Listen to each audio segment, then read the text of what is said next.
having trouble making this video. It may never go up. It is a video about books and decks and things that I have bought recently, like in the last few weeks. Shall we begin? It's actually Prime Day today, and like I've not really bought much. I ordered what did I order? Some air drying clay. Because I want to make some things for my altars. And a new camera stand, which I'm hoping is going to be better than this boingy, bouncy thing that really pisses me off. So, some of the books I'm going to show you are from Amazon, some of them are from Oneness Emporium, the same with the decks. And that's just how it is. Sometimes I see deals and I buy them. So the first book is part of a series. It's fiction. It's the second book in the 15-book Wizard of Oz series by L. Frank Baum. I'm on the second book. I've done the first book, which I've read before and have another copy of behind me, which is a better copy in my opinion. This is the second one, which is probably the inspiration for the Return to Oz film because of Jack Pumpkinhead and the strange put together sofa with the elk. Is it an elk or a moose head? Whatever. And Mombi is in it and so on and so forth. So I'm reading through these. There are 15 of them. 2 of them published after he died. I think some of them came out after like a silent movie happened and things like that. I was watching a thing the other day about the Wizard of Oz, which was the actual film and how complicated it was. But yeah, this is the second book which I am reading. I am thinking of doing a video response to Giselle the Mad Witch's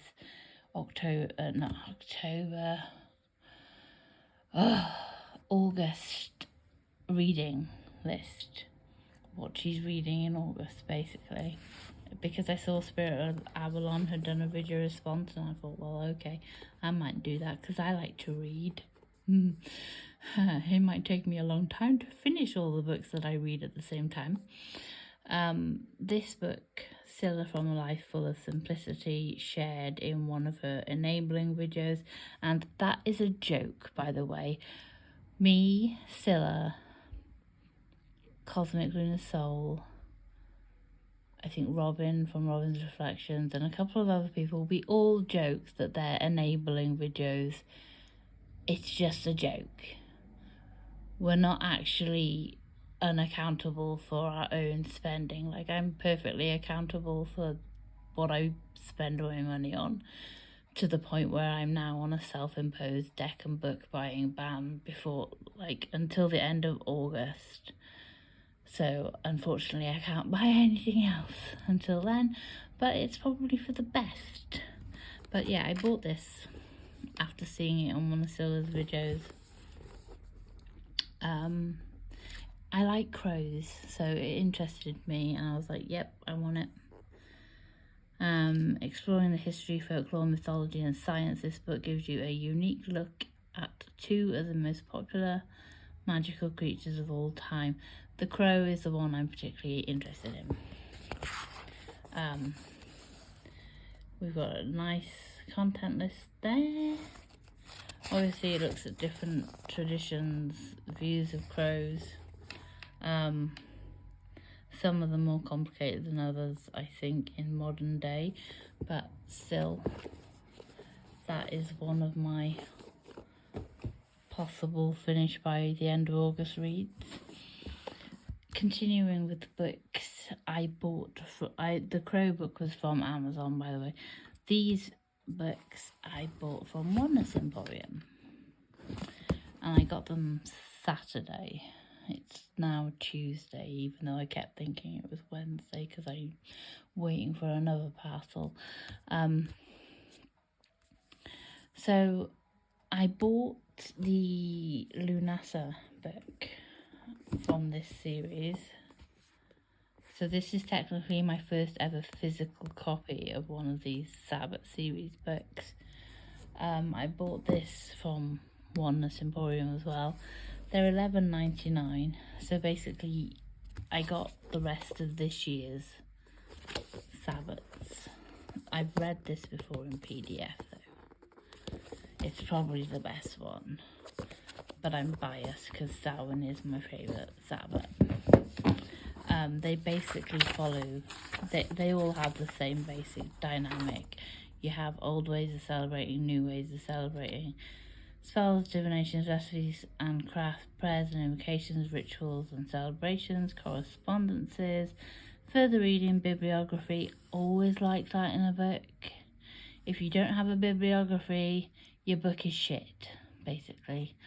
In my opinion, my personal opinion, because if you can't cite your sources for your information, then where are you getting it?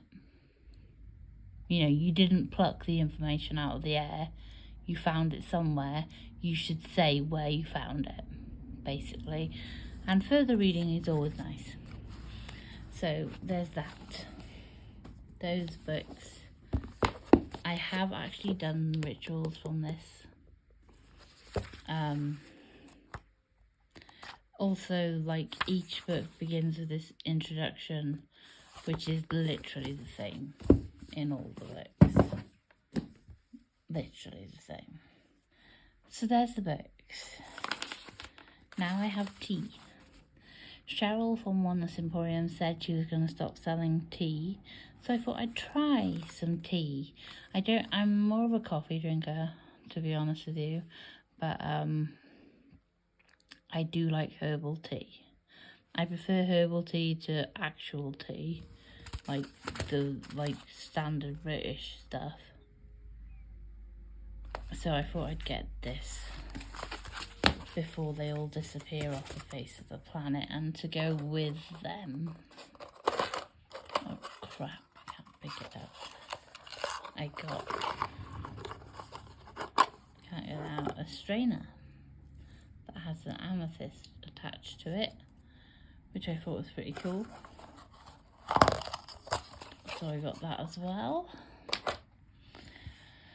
Right, we will begin with decks, and I'll do the ones that are not from Oneness first.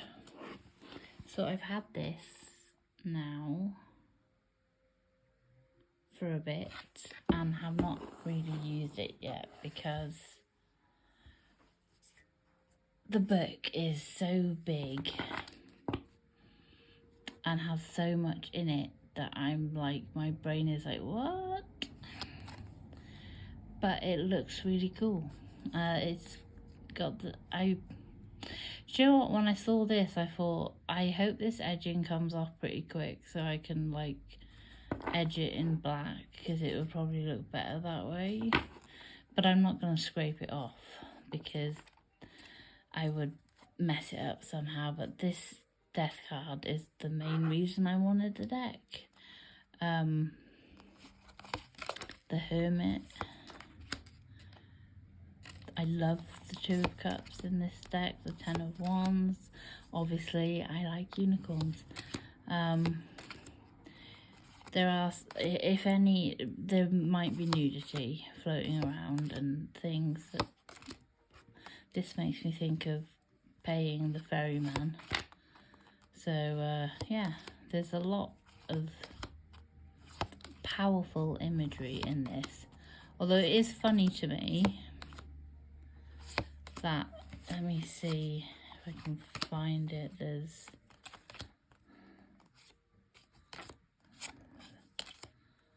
this really weirds me out, and I don't know why. I don't know if it's because of the way the eye is, but this one weirds me out.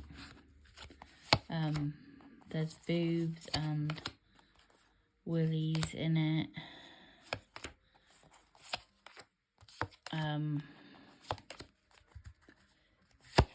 Let's see.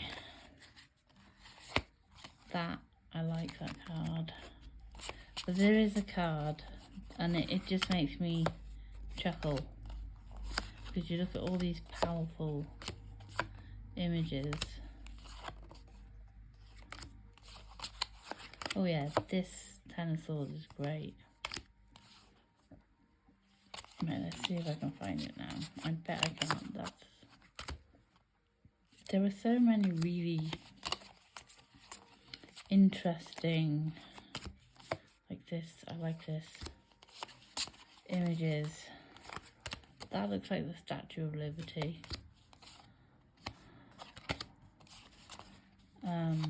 That card, epic. Love that Queen of Swords. I bet it's the last card. Right.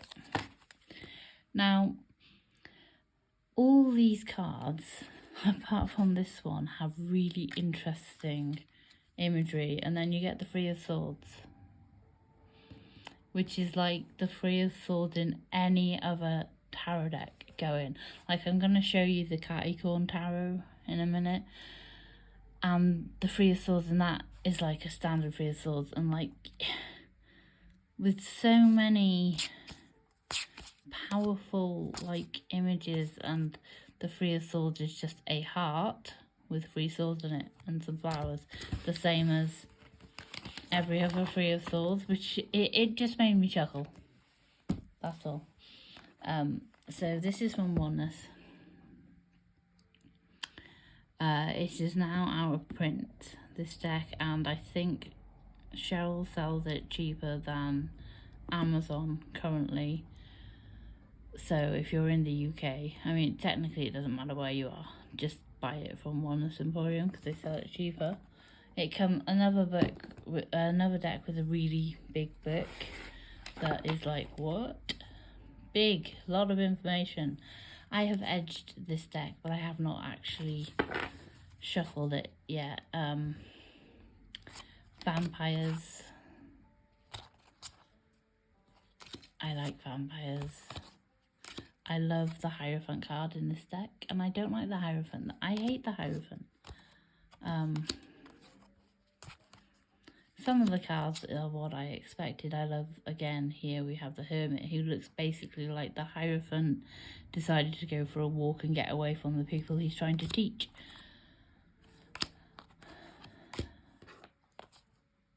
So, vampires, there might be boobs. I can't remember how many boobs there are, but it's not as graphic as the Marielle. That is such a lovely card. I love it. I'm trying not to make this too long.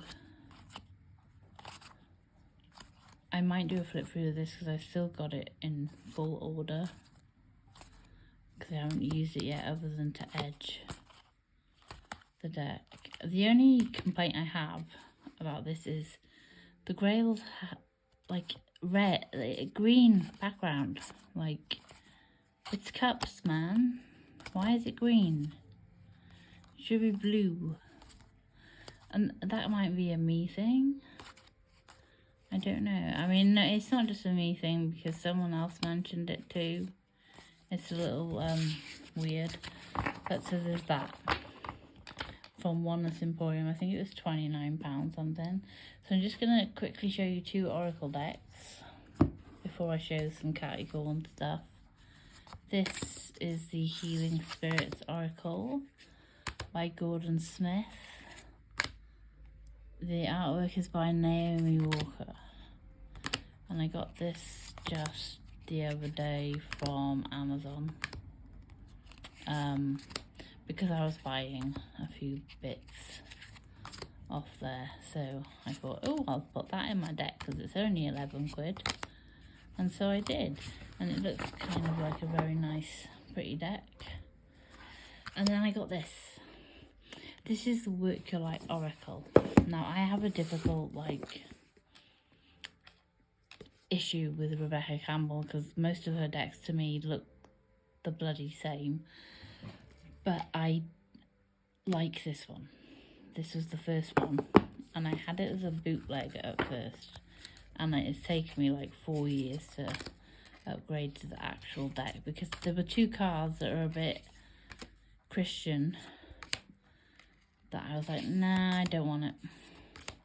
But I got it back again because I thought, do you know what?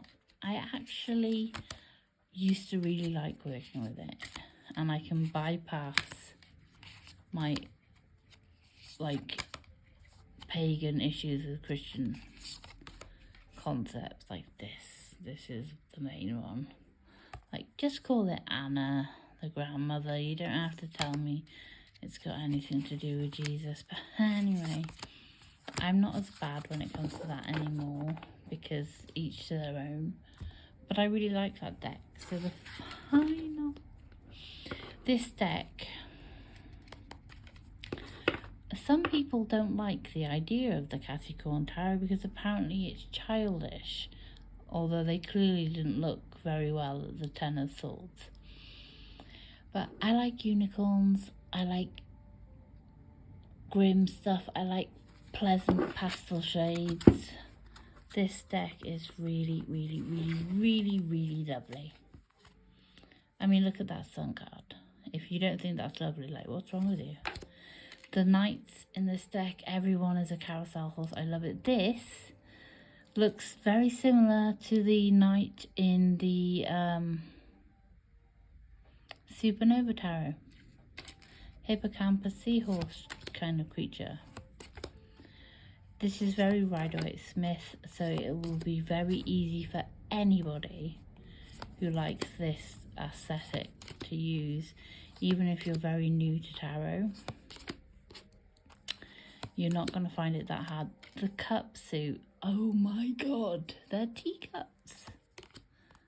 And the Ace of Cups, I don't know if we're going to find it while we're looking here, is just amazing. But I really think this is a lovely deck, an absolutely lovely deck. And I've already started using it. Another knight, they're all epic, these knights. Look, awesome. The Knight of Pentacles is a very like earthy, like the whole pentacle suit is very earthy actually. Look at that 6 of Cups, reminds me of going to the seaside. So yeah, this is a really, really nice deck, and if you leave your personal bias at the door, you might find you actually enjoy it. Like, look at this 10 of Swords. That isn't for kids, mate. It isn't.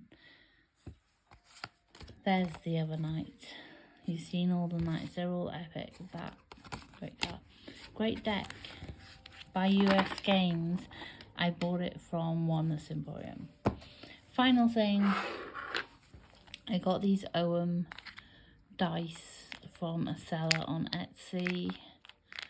And I got a book as well to help me with the interpretations from Amazon by Daniel Forrest, I think. I think that's everything that I've got to show right now. I'll leave you with a final thought before we go.